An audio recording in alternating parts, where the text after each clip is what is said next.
You're not going to be a dictator, are you? I said, no, no, no, other than day one. Donald Trump has successfully moved the Overton window in a way that is as dangerous for the future of democracy in this country as anything else. This is what Vout and Project 2025 wanted. Newsom is he's daring Tom Homan to come and arrest him. Should he do it? I would do it if I were Tom. I think it's great. They control the Congress, they control the White House, and they control the courts. And so, of course, they're massively overreaching. And yes, they are getting away with it right now. This is clearly a man who cannot tolerate criticism of him or what he does, which is exactly what authoritarianism is all about. The New York Times is just as fake as CNN and MSDNC. They really are the enemy of the people. What he is saying, rather bluntly, if you stand up to Donald Trump, he will punish you. Protesters in Philadelphia, state capitals in California, Minnesota, Michigan, Texas, Wisconsin, Indiana, and others showed up to oppose Trump, Musk, and Project 2025. US and President Trump has overseen America's largest military parade in decades as nationwide protests take place against his leadership. Demonstrations are happening right across the United States today to oppose the Trump administration. Two visions of America. On a day the country's deepening divide was there for all the world to see.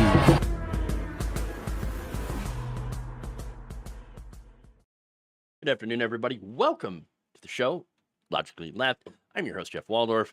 And another day, another lot of little disasters. Just to, add to the big disaster that we're living through right now. Okay, so there we are. Oh boy. So, look, we've got, I wouldn't even call them fun. Just a lot of ridiculous stories, ridiculous things that this regime is doing, and the effects of said things. For example, we got immigration-related stories, how it's, of course, the Trump crackdown on immigration is hurting lots of industries. We got another Trump-supporting CEO going, where'd all my workers go? What happened? Where are my workers? Where's my workforce? Oh no, I may have made a mistake, except that I totally didn't. Yes, we have that. We have Pete Hegseth, a leaked memorandum of understanding concerning Trump's $400 million gift from Qatar. So yeah, we'll talk about that. We have Trump admitting that, my name is in the Epstein files, but you know what? It's not my fault. It was them. They did it. They put my name in there. Oh boy. So more whining from baby in chief, corrupt baby in chief, and then a new memo basically allowing federal workers to start proselytizing on the job to their coworkers. So, oh great. Yeah, now we're going to have religious debates inside of the government about which fictional character is best. Oh, here we go. It's already bad enough, okay? But now you've got which fictional deity is better, which religion is better. You might as well be arguing, I like Spider-Man better than Dr. Doom. Okay, and Dr. Doom, obviously, bad guy, but you know what I'm saying? Okay, it's getting into ridiculous arguments, of course. And so, here we go. Yeah, insanity. Absolute insanity. So, with that said, look, before I get into the show, I always have to remind people, please like and share. Okay, very important that you do so. It not only helps viewership, which helps me, I'm keeping it real, but I believe that I bring enough value in talking about these stories, breaking them down, giving my, of course, opinion, my commentary about it, but also giving you the facts. And I think that's the most important, so you can make your own conclusions from what I'm saying. You don't necessarily have to agree with me on everything that I say. That's not a requirement here. But all I'm trying to do is arm you with enough of the facts about what's going on here, and kind of breaking it down and translating it into something that's a little bit maybe easier for normies to digest, that kind of stuff. That's what I'm trying to do here. Okay. And I know a lot of the people who are watching here, online, you know what's going on. You're smart, you're intelligent people, and I'm glad that you're here to watch me break this stuff down. And sometimes, or I should say a lot of time, you give me enough insight to be like, oh, hadn't thought of that. Hadn't thought of that perspective here. So, that's, but still, I'm just, if you find it valuable, what I'm doing here, support the show. Okay. Support the show, become a patron if you can, become a channel member if you can, and support what I'm trying to do here. I'm not paywalling my stuff. You can go on my Patreon. You don't have to be a member to go and listen to the show for free. Okay. Ad free, all that stuff. I want this to be available to everyone to know what the hell's going on. Because there's a lot. There's a lot of stuff flying at us, a lot of information flying at us 24/7 about what's going on here. And so I just want to make my stuff available for people, but also I have to eat.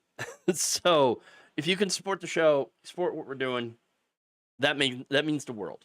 Okay. Because again, independent progressive media, we don't have big backing.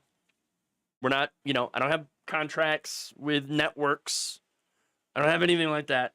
Okay. I'm not getting paid by, big corporations or big donors. Just regular people and what little we get from YouTube ads. Okay. Pretty much. Because I basically get nothing from Facebook. Nothing from Twitch. I'm not big enough for that stuff. So it's just YouTube and it's you. And what I want is to ensure that I get more money from the viewers than I do anywhere else, because ultimately the viewers are who I am beholden to. So, and I want to ensure that stays the case. Okay. That will always be the case. Okay. So anyway, with that said, let's dive in here, and we'll start out with the Epstein stuff. It's the narrative that's never going away. The problem that is never going away. Even though he is trying. He is trying so hard. Okay. All right.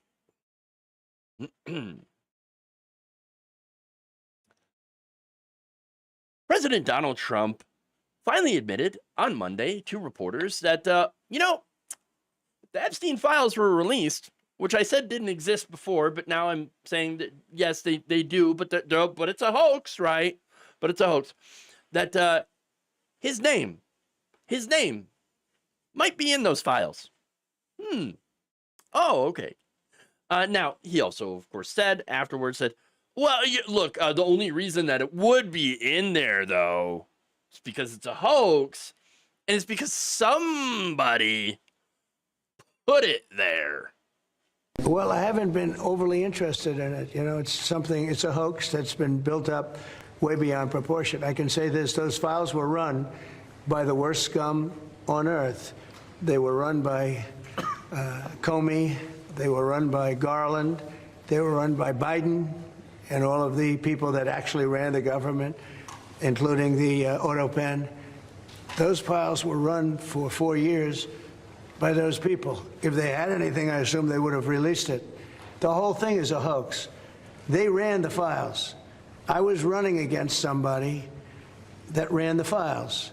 If they had something, they would have released. Now, they can easily put something in the files that's a phony. Like, as an example, Christopher Steele, a person you know well, happens to be from your country.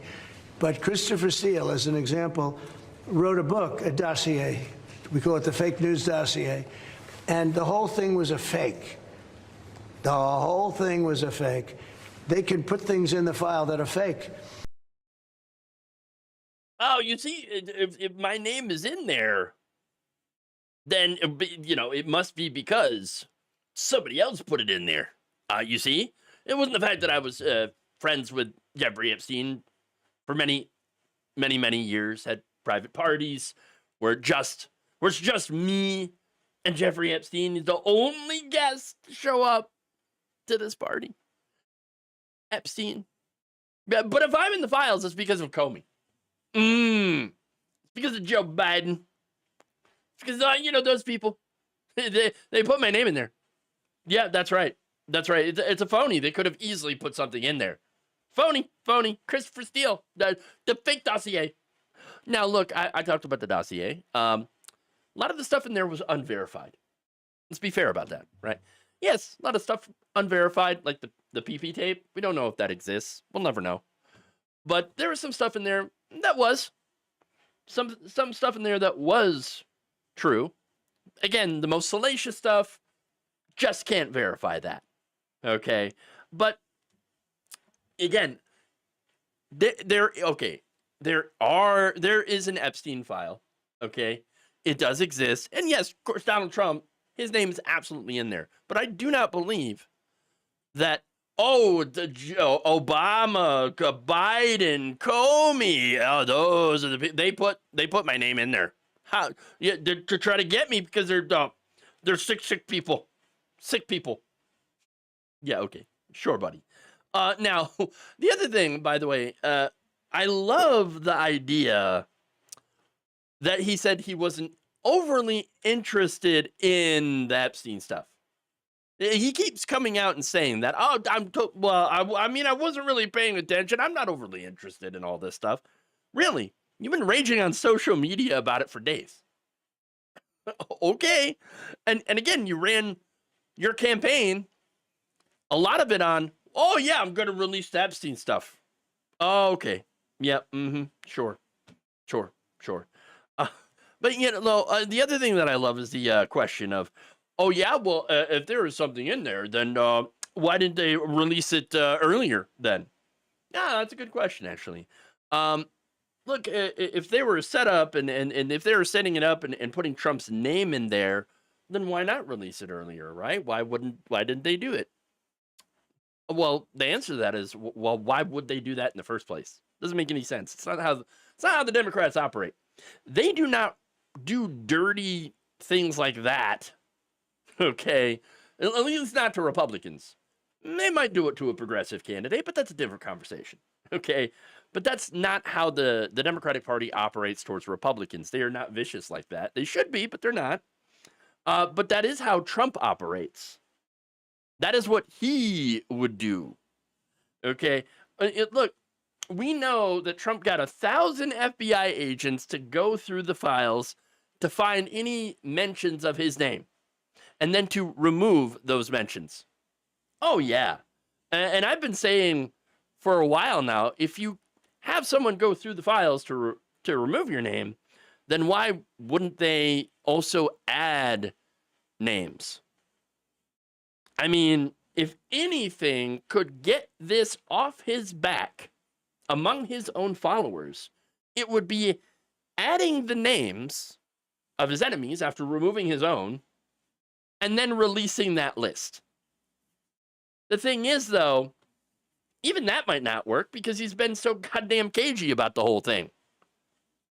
And so maybe not even that would be enough to put this entire thing to bed. But again, the Democrats didn't release it, mainly because, again, I think that they didn't run on releasing it, but mainly because there could be people on it that might be big Democratic donors or big donors to both parties. But again, they didn't run on this. They didn't run on releasing it like Trump had. They didn't spend years talking about how they were going to release it and that, full transparency. Now, funny enough, back in 2019, there were some Democrats like Ro Khanna and others that called for the release of Epstein stuff. But the more establishment members didn't. And I think that is because there might be some powerful people, some powerful donors on that. CEOs, Wall Street types, maybe some politicians, again, from both sides. I mean, it's not a secret that Bill Clinton flew on the Lolita Express. Of course, he says, well, yeah, but yes, I was there. I was there on business for the Clinton Foundation, and I didn't know about the stuff that Epstein was doing. All right. I don't know for sure. I don't know if anything Bill Clinton did. I don't know what Trump did. I don't know what Trump knew. I just don't have the details. I don't have the information. But he is out there admitting, yeah, I'm in the files. Finally, after many, many denials. Okay, well, there it is. Now, he's also, though, doing what he does best, which is spinning up a conspiracy theory around it about his political enemies. Of course. Of course. It's what he does. This is his MO. All right? And you know, there is one person who could help him with that. And that's Ghislaine Maxwell. Okay? Ghislaine Maxwell, remember, she had repeatedly lied to federal investigators before. Ghislaine Maxwell is one of the people who are desperate for a pardon that Donald Trump could give her. And I think that's definitely a consideration there. I think he is thinking, okay, I want to pardon Maxwell, okay, because of what she knows and what she could potentially do for me. Now, remember, in a 2022 Department of Justice sentencing memo, which states that, yes, Ghislaine Maxwell had lied to investigators and lied and is willing to lie more to save herself. That's right. In short, they wrote, the defendant apparently decides when she wishes to disclose facts to the court, and those facts shift when it serves the defendant's interest. If anything stands out from the defendant's sentencing submission, it is her complete failure to address her offense conduct and her utter lack of remorse. Instead of showing even a hint of acceptance of responsibility, the defendant makes a desperate attempt to cast blame wherever else she can. Sound familiar? Sounds kind of familiar to me. Same.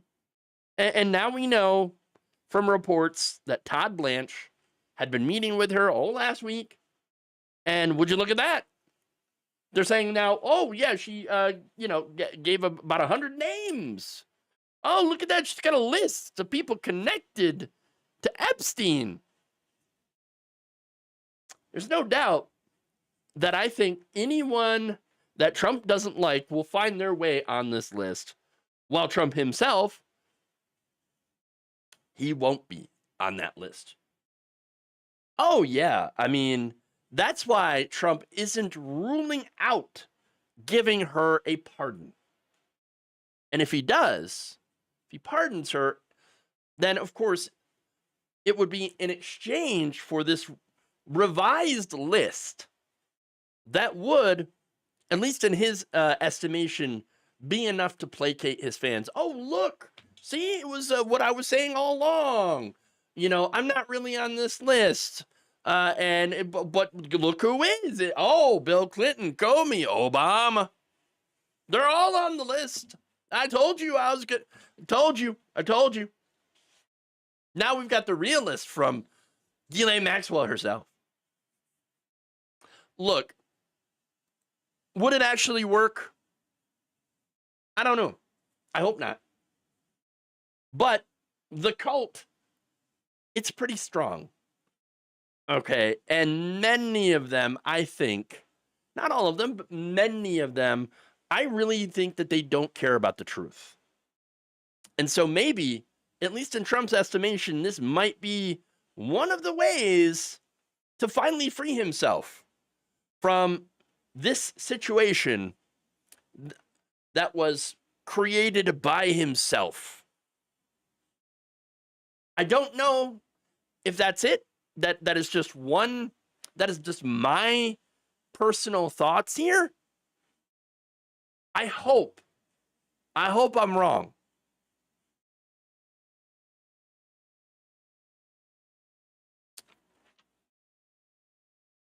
I just hope I'm wrong. Okay. So let's get to the proselytizing in the workplace memo.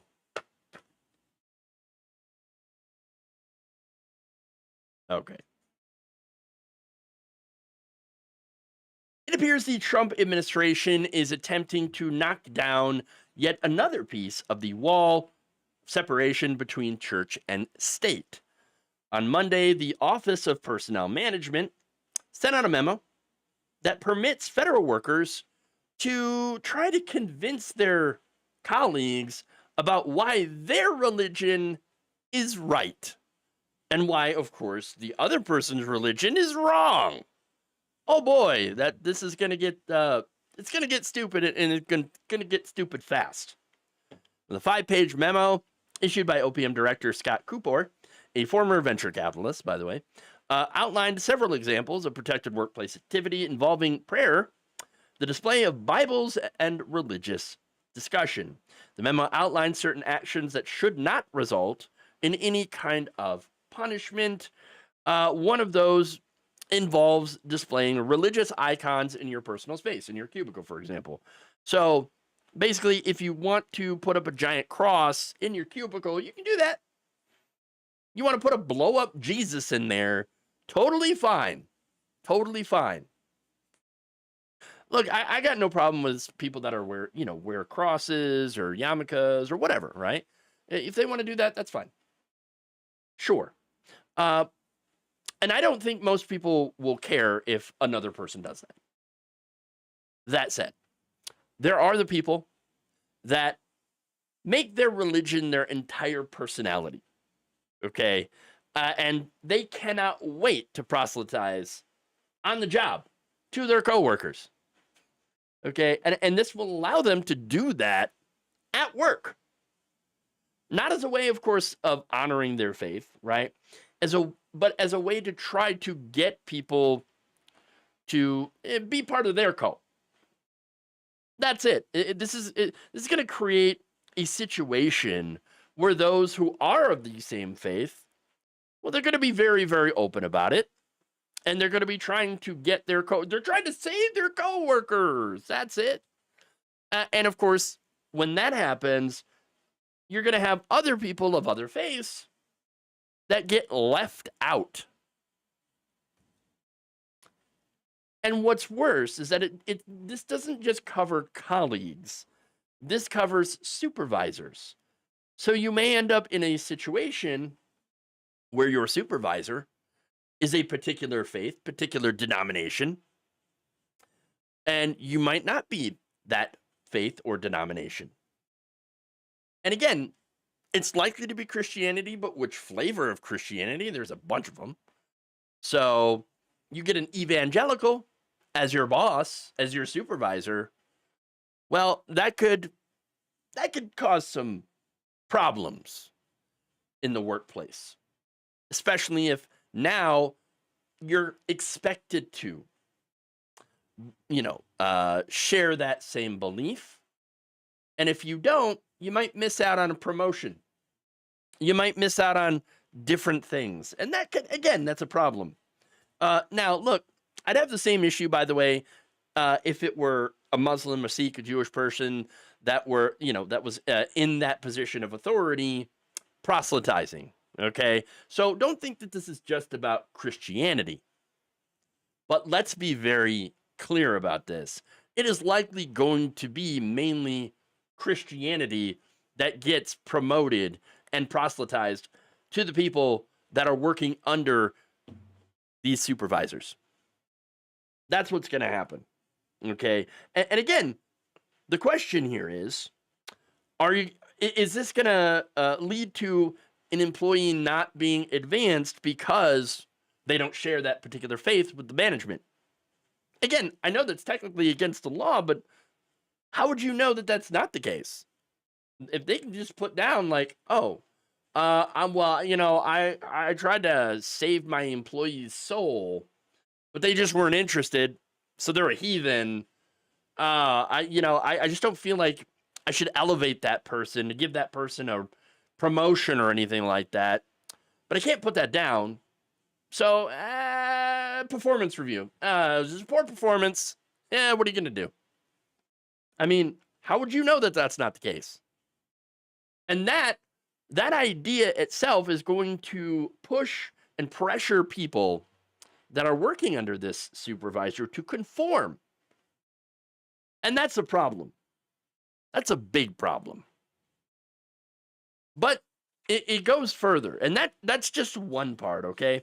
Now, it says that employees may engage in conversation regarding religious topics with their fellow employees, including attempting to persuade others of the correctness of their own religious views, provided that such efforts are not harassing in nature. Employees may also encourage their coworkers to participate in religious expressions of faith, such as prayer, to the same extent that they would be permitted to encourage coworkers to participate in other personal activities. Constitutional rights of supervisors to engage in such conversations should not be distinguished from non-supervisory employees by the nature of their supervisory roles. However, unwillingness to engage in such conversations may not be the basis of workplace discipline. Yes, I don't exactly trust them to uphold that. Okay, but they offer this example as well. During a break, an employee may engage another in polite discussion of why his faith is correct and why the non-adherent should rethink his religious beliefs. Here's the thing. Okay, they talk about, well, look, yeah, you can do that, but you can't harass them. Well, would it be considered harassment? Because I feel like it would be considered harassment telling someone that if you don't believe in my sky god, you are going to suffer and burn and be tortured for all eternity. Sounds kind of harassing. I'm just saying. Sounds kind of harassing. Am I telling somebody that they're going to be going to the bad place to be poked by a red guy who's got horns and a pitchfork, saying that guy's going to, poke you and prod you and set you on fire and torture you for the rest of time? If you don't immediately believe in what I believe, that's going to happen to you. That sounds harassing. Sounds very much harassing.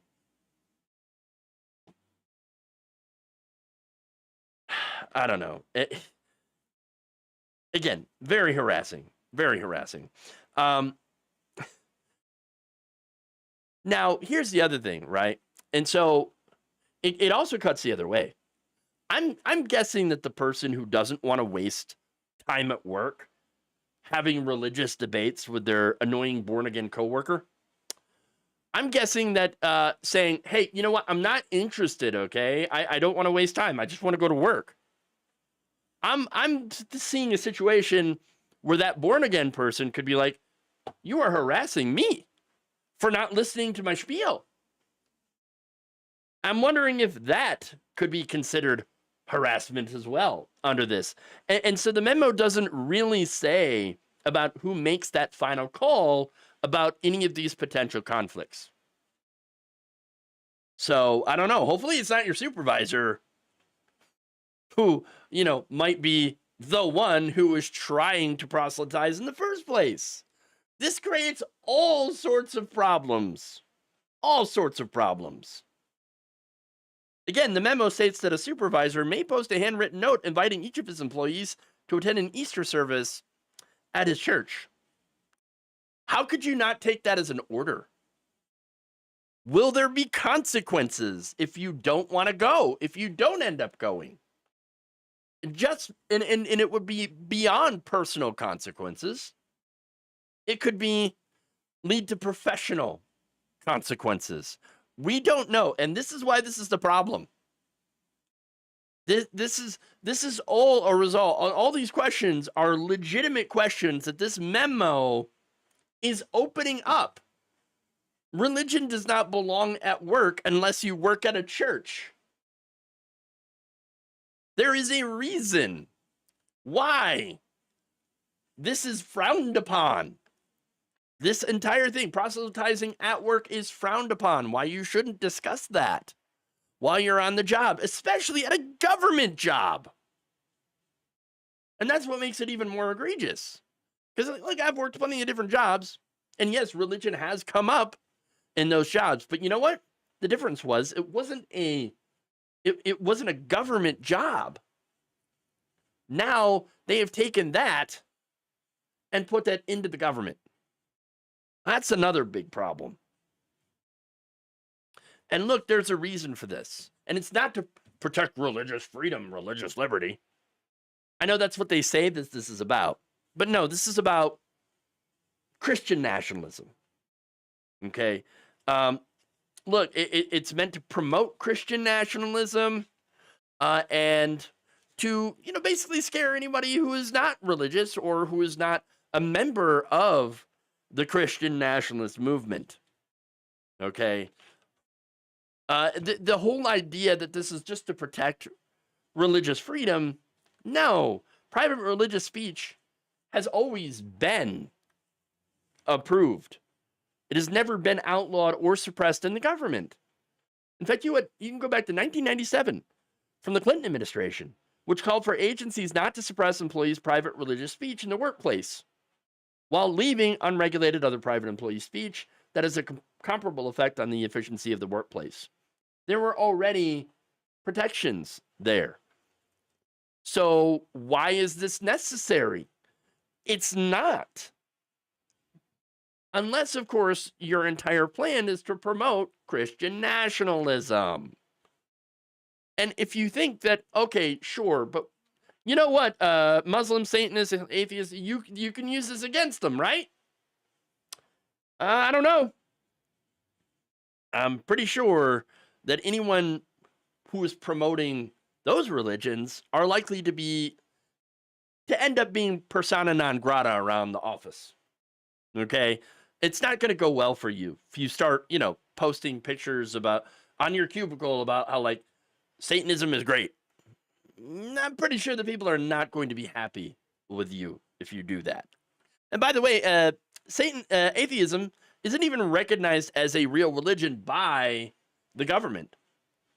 I mean, that means that if you post any non-theistic displays, then that might end up being illegal. And there are some on the right that have gone so far as to claim that Islam is not a real religion either. I'm sure you have all heard that. Again, there are numerous problems here with this. Numerous problems. And it's just another crack in the wall between the separation of church and state that this administration and this Supreme Court has allowed to happen. Now, in a statement, of course, the Freedom from Religion Foundation called this memo, quote, shockingly unconstitutional. Quote, the shocking changes essentially permit workplace evangelizing. But worse still, allows supervisors to evangelize underlings and federal workers to proselytize the public they serve. This is the implementation of Christian nationalism in our federal government. Exactly. And I'm not entirely sure how we're going to push back against this. Supreme Court has been, and I mentioned that before, siding in all the different Christian nationalist cases brought before them. They are an activist court, activist judges. So it's very likely that if there was a lawsuit that stems from this, well, that Supreme Court, if it ends up making it to that court, which it likely would, well, they would probably allow this to continue unchallenged.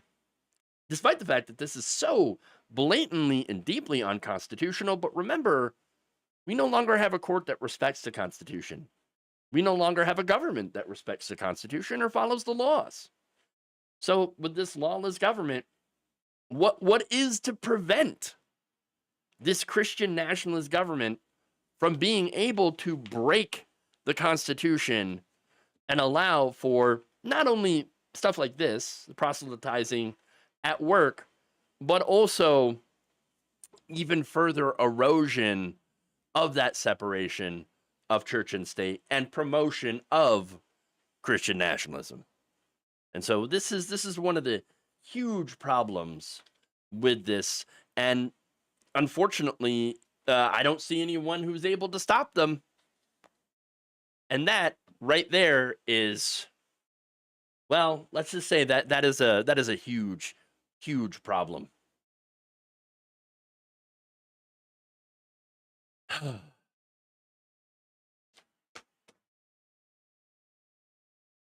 Okay. Let's move on.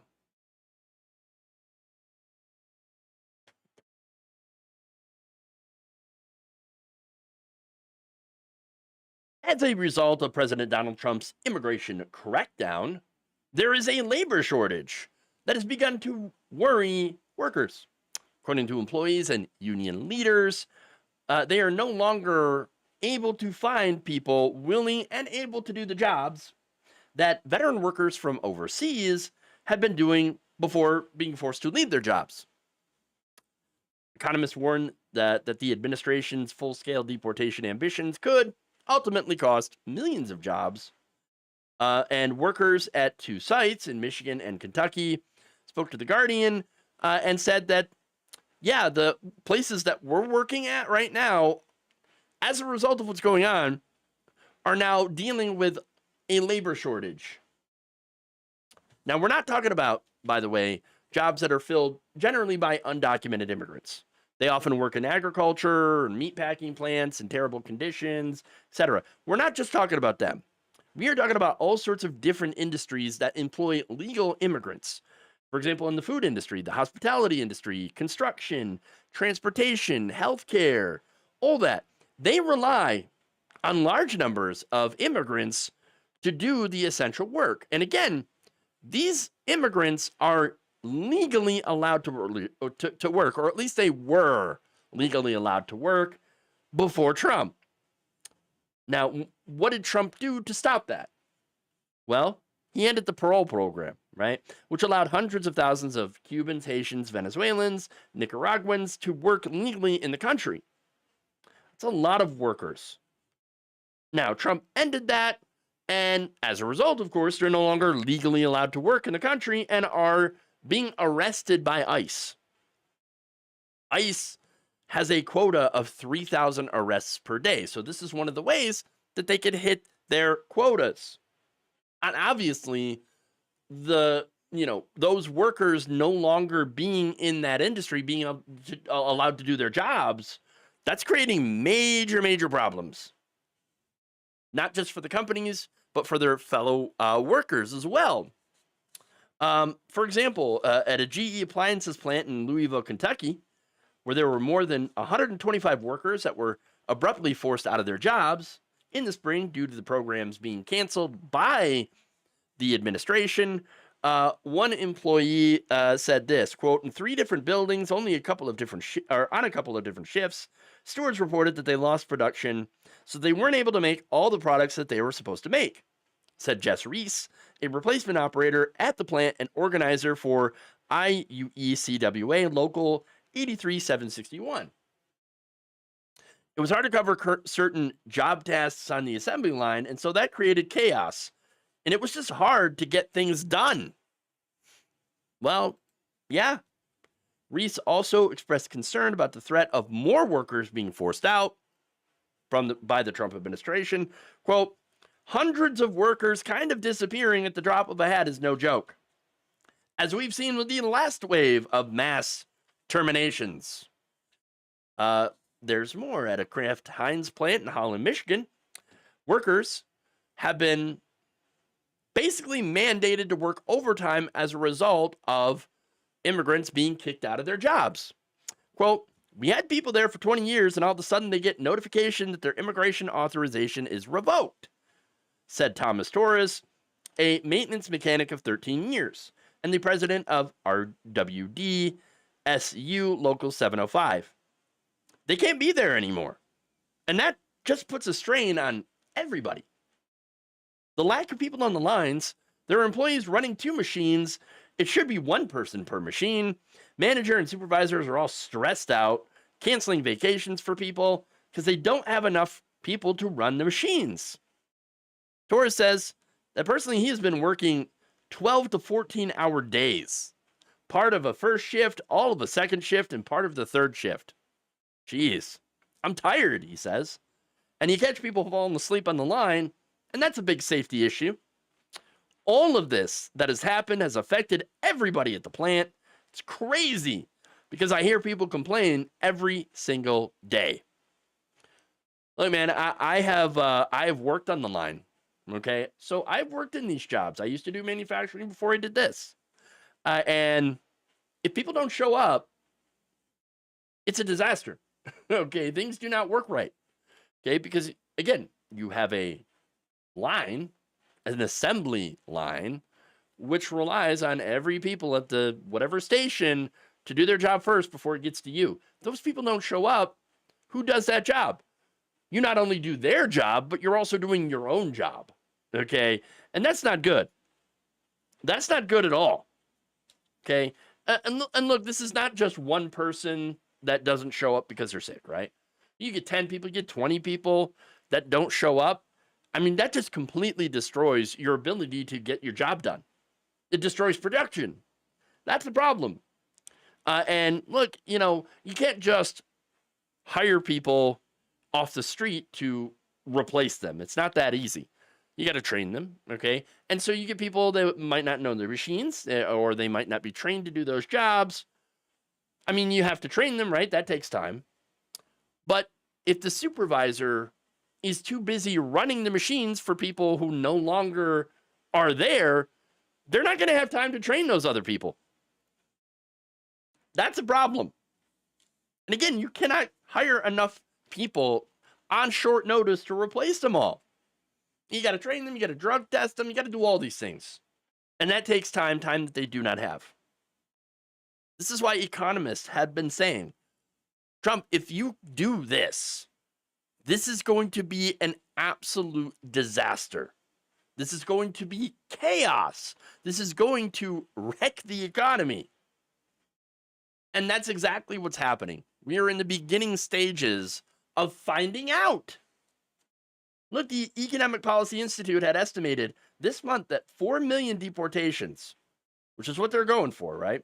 I mean, would result in the loss of 3.3 million jobs held by immigrants in the U.S.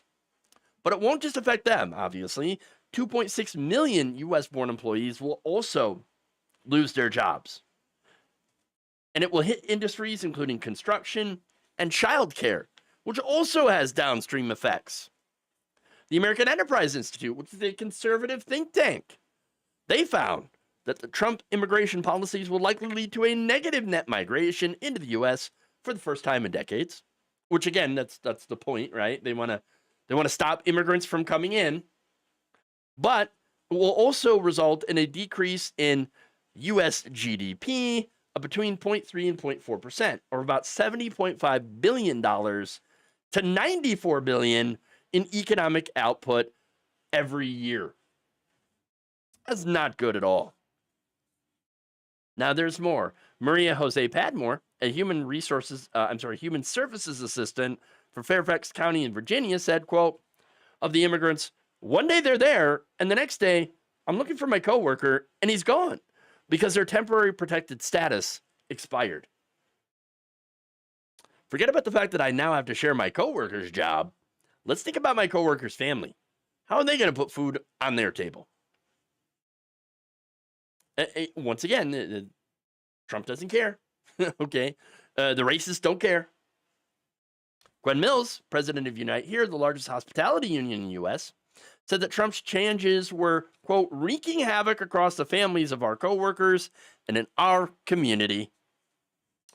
Oftentimes within the labor movement, we find ourselves divided by industries, said Jimmy Williams, president of the International Union of Painters and Allied Trades, which represents construction workers, every single working person in this country.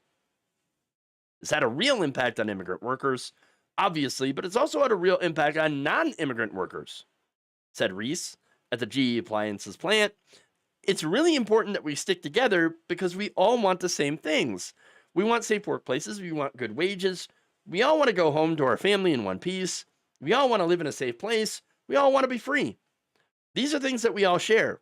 And we're only going to get that stuff, if we stick together. So, look, that is a good message of solidarity. Unfortunately, we don't have that. We don't have worker solidarity in this country. What we have is rugged individualism, because if you have worker solidarity, well, the right wing calls that socialism, and we can't have that.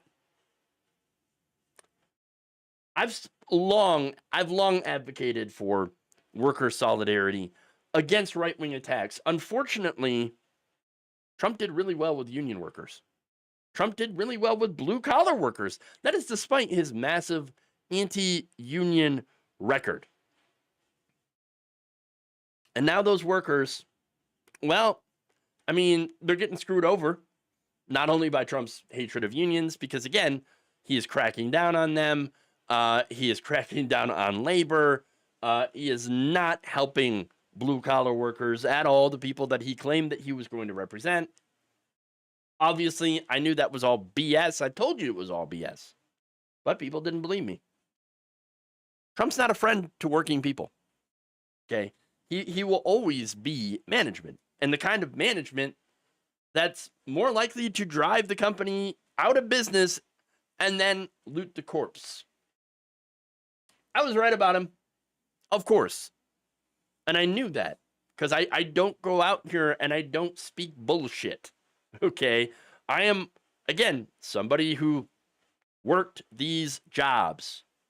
I worked these jobs. I've dealt with management. I've been a union member. And look,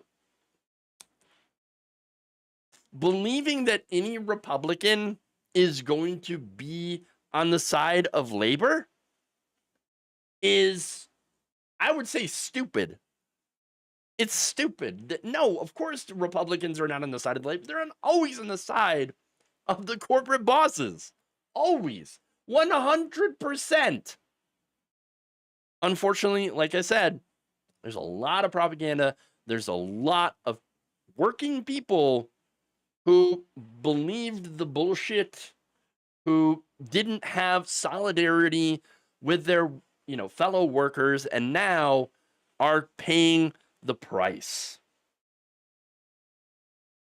I mean, not only is Trump being the kind of manager of the country, okay, that would drive it out of business and loot the corpse. Now he is doing that exact same thing to our country overall, which I believe was always his plan: drive us to bankruptcy, drive us out of business, drive us into ruin, all while looting the corpse of this country. And this is unfortunately what these workers who voted for Trump allowed to happen.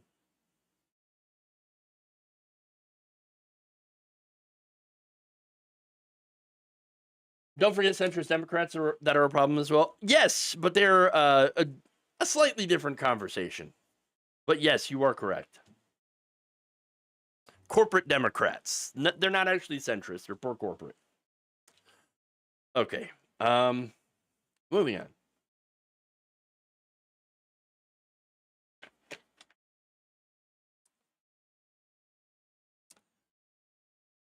An Alabama man who supported President Donald Trump is experiencing, well, he's getting the day he voted for.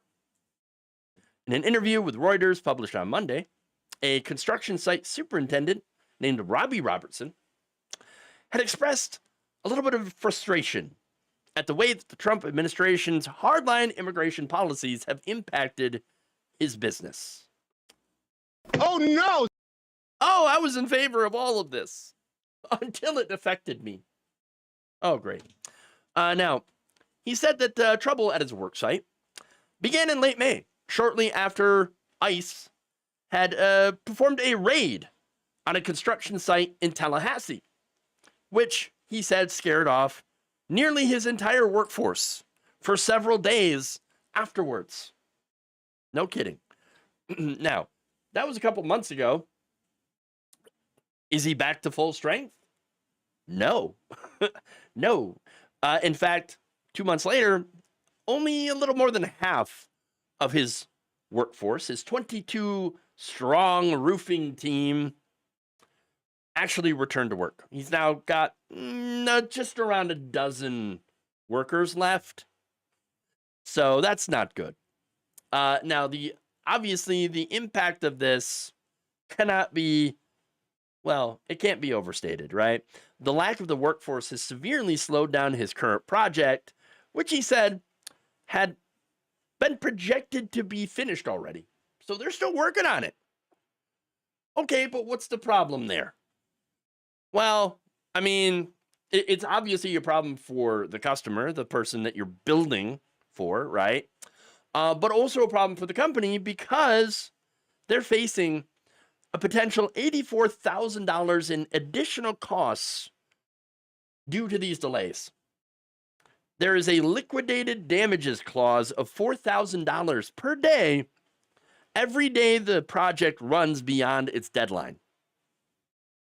Who knew that losing about half your workforce would actually end up costing you far more in the long run? Oops. Oh, man. Oh, Whoopsie. That's unfortunate. Real unfortunate. Okay. Now, Robertson told Reuters, quote, "I'm a Trump supporter, but I don't think the raids are the answer."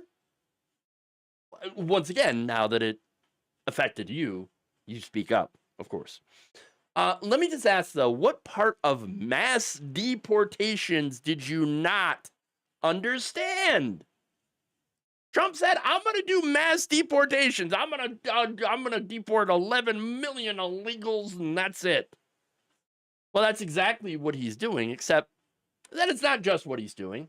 In order to hit those numbers, he has his immigration czar, borders, or whatever, and Stephen Miller have decided, okay, so it's not that easy to get the immigrants, right? To get the criminals, because there ain't that many criminals.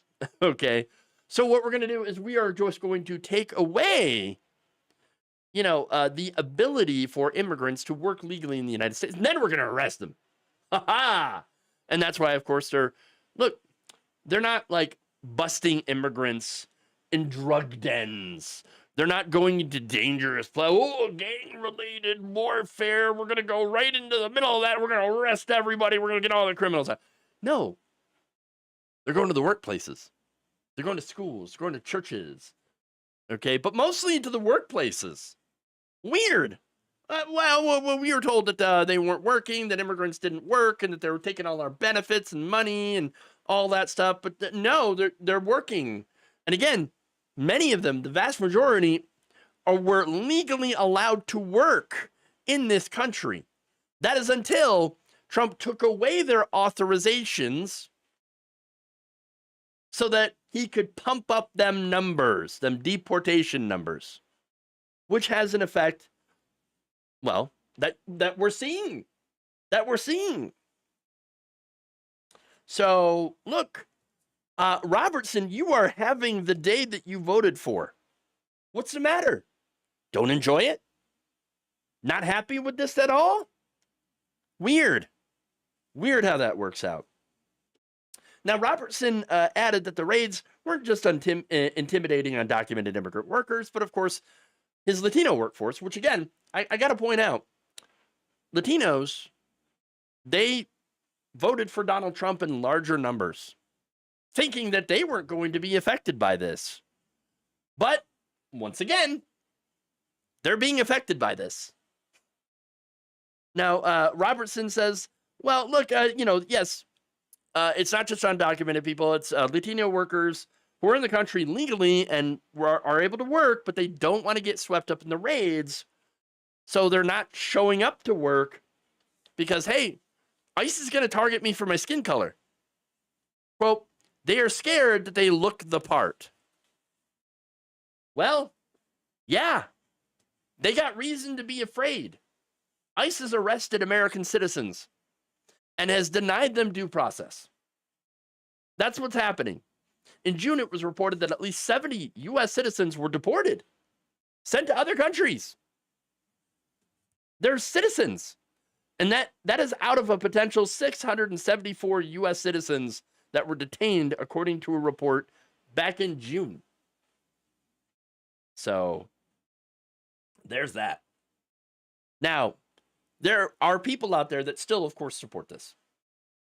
And they're out there saying, okay, well, why don't you just hire American? Now you can hire the Americans. Yeah, well, that was the whole point of this, right? No, it turns out it's not that easy. You see, according to Tim Harrison, the CEO of the construction firm that is building the project being overseen by Robertson, he told Reuters that finding native-born American workers to do the kind of work that he needs to get done is actually pretty difficult. Pretty difficult. Oh, no kidding. Especially since Alabama actually has a low unemployment rate. That makes trying to attract workers to a very physically demanding industry difficult. No kidding. No kidding. Yes. Boy, did they really mess up on that one. Now, the contractor world, said Harrison, is full of Republicans. Yeah, of course. I'm not anti-ICE. We're supportive of what the president is trying to do.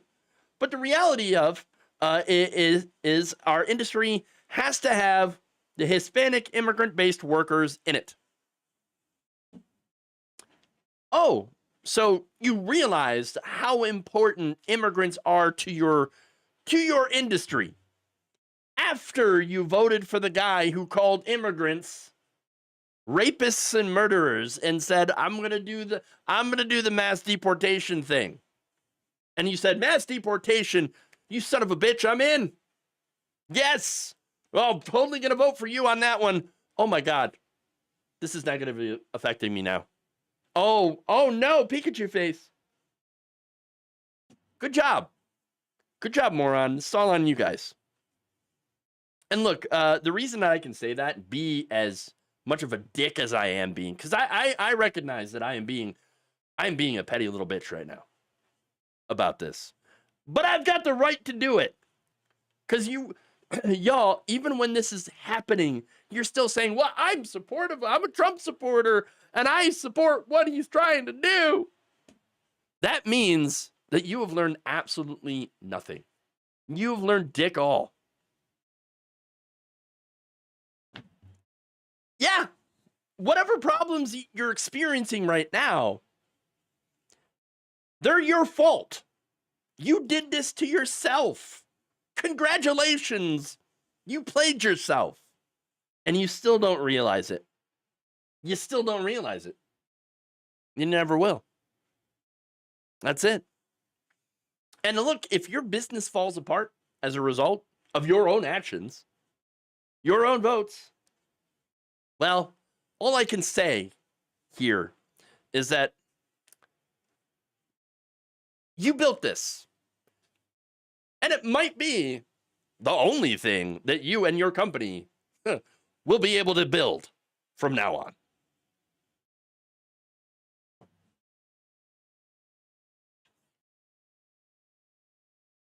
Oh, yes, I admit I'm being petty.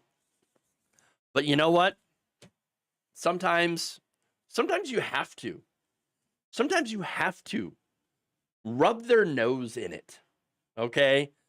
Again, because this is exactly what they did. This is what they built. This is what they voted for. And this is what they continue to support. So yes, for people like that, you got to rub their nose in it, in the mess they made. It's the only way that maybe they'll be able to learn. Maybe. I hope they will. I hope they will learn. And even if they don't, well, at least you get to rub their nose in it.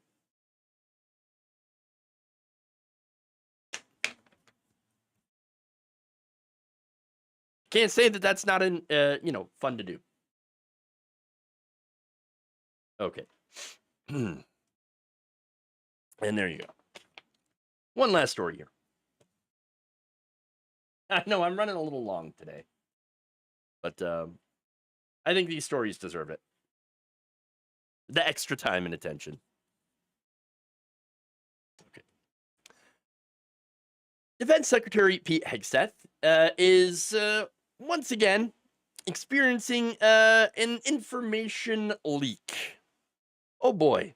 Though this time, of course, it's not related to anything that could potentially get our servicemen and women killed. Oh, well, thank goodness for that. However, it is embarrassing and related to Trump's new plane. So now, according to this memorandum of understanding about the DOD's gift from the leaders of Qatar, who, again, had given this $400 million 747-8 Boeing jet to the Trump administration to use as Air Force One. But don't worry, it is an unconditional donation. Oh, okay. Unconditional. I'll read that. But according to this memorandum of understanding, signed earlier this month, Trump will not only be getting this plane to use as Air Force One, but when he is no longer in office, he will still be able to use this plane. This flying palace for his own personal use. So, how is that not considered a gift to Trump himself? I mean, it's absolute corruption. Absolute corruption. But don't worry though. He says, oh, no, it is just a gift. Kind of like that horse the Trojans were given. Nothing bad happened there, right? No, they just accepted the gift and it was great. Here's what it said in the memo, okay? This donation is made in good faith and the spirit of cooperation and mutual support between the parties. Nothing in this is or shall be interpreted or construed as an offer, promise, or acceptance of any form of bribery, undue influence, or corrupt practice. Oh, well, if the memo says it, then it has to be true. Right. The memo adds that the plane is not connected or otherwise related to any governmental decision, and as such is not made, offered, promised, or accepted because of any past, present, or future official act or decision, and is not intended to obtain or retain any improper advantage or to influence any official decision. Ah, yes. Right. Okay. I totally, believe it. Yeah, I believe it. I mean, he said it. It must be true. Look, this is, yes, this is clearly a bribe. Okay. And a costly one, by the way. Not to him, but to us as a taxpayer. Aviation experts estimate that at a minimum of $1 billion in taxpayer money will be needed to renovate the plane so before it can even be used as an Air Force One. Oh, again, our tax money being used to pay for a plane that Donald Trump is then going to be able to fly for the rest of his life. However long or short that may be.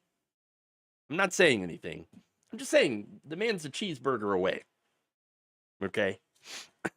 But yes, what a great use of taxpayer money. Drain the swamp, he said. Drain it right into his mouth. Okay, that's what they're doing. Aside from this obvious corruption, of course, there is another issue. And that is Hegseth's Department of Defense leaking like a freaking sieve. What is this? Pete's liver? Come on.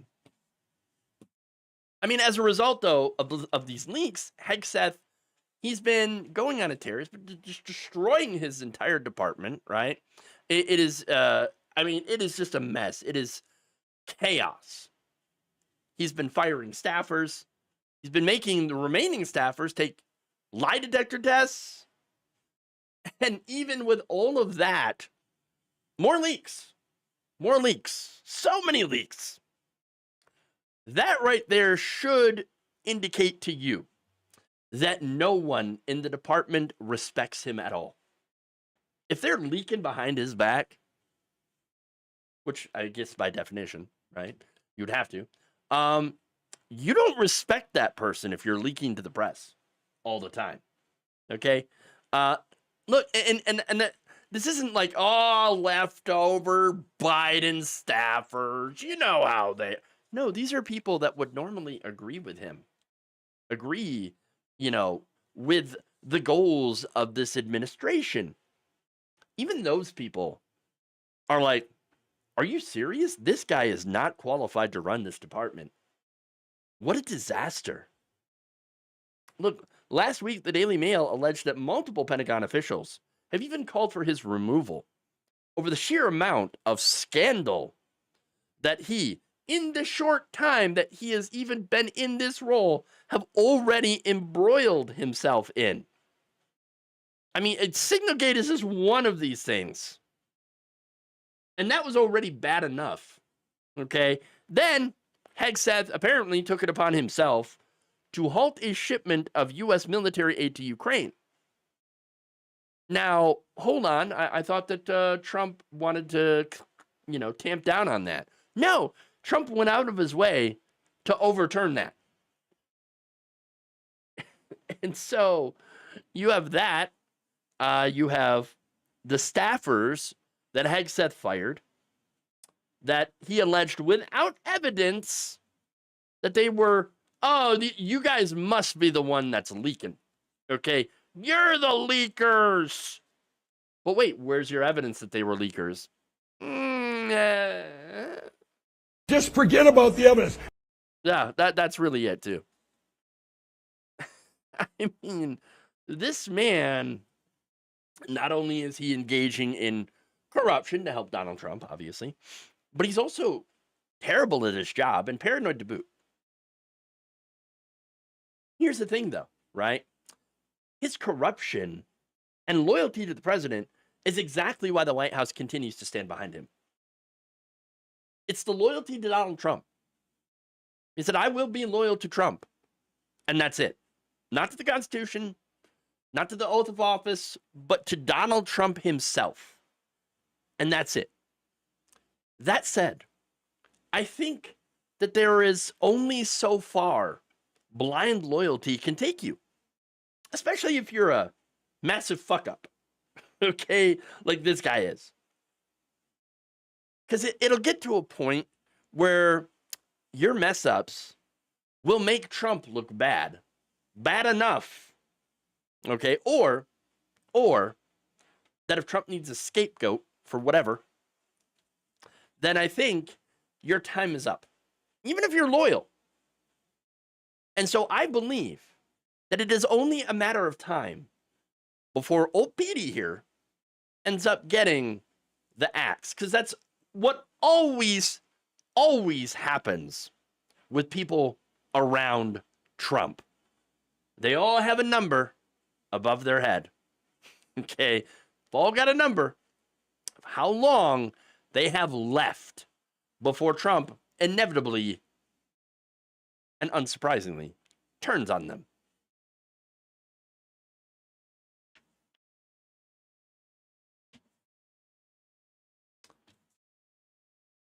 All right. Good point. I seem to be forgetting that 90% of the current administration is former Fox News idiots. Yes, I will never forget where old Pete was throwing axes and almost killed somebody. Yikes.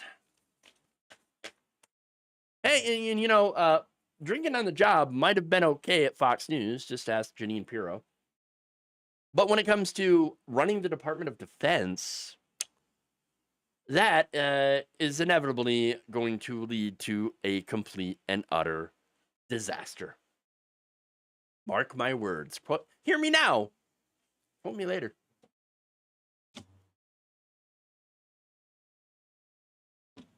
Okay. With that said, that's all I got for you today. Yes, running a little bit later than usual. Super chat here from VMan29397 saying, quote, everything is falling apart everywhere in Puerto Rico. It's hurricane season. And the water service is already down in San Juan. Conservatism is chaos. And I really hope that you don't get hit by a giant storm, because we already saw where that went, what happened there during the first Trump administration, and I do not want to see a repeat of that horrible amount of human suffering. And I certainly don't want to see, and I'm sure you're not interested in seeing as well, Trump's response being, I'm just going to throw some paper towels at you, and you're on your own. Already we've had different states and localities hit by, massive storms that Trump is looking at and saying, sorry, y'all are on your own. Sad day for you. And if he won't do anything to help those states, which are, again, red states that are being hit by these disasters the most and denied help, I mean, what's he going to do for Puerto Rico? It's not going to be good. And don't forget the disaster capitalism. Yeah, or capitalism, basically. But yes, definitely something that we should not ignore. Things are going to get so much worse, and they're already bad.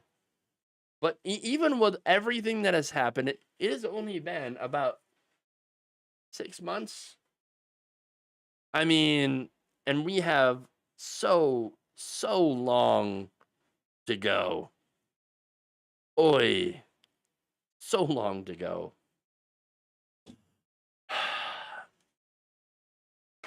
And how are we going to get out of this? I have no idea. No idea.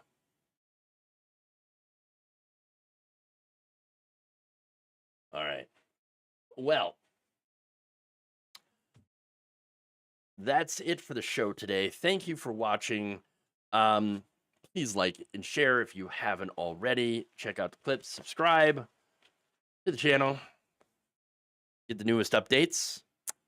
B-Man 29397 says, my thing is, if the storm does come, it may finally wake up the people to kick out the idiots who let Puerto Rico fall into this mess. One can only hope. One can only hope. Again, I have no idea what to do about any of this. At this point, I'm just hoping we can survive it and move on to the next thing. If anybody has any better ideas, I'm all ears. But for now, all I'm thinking about is survival.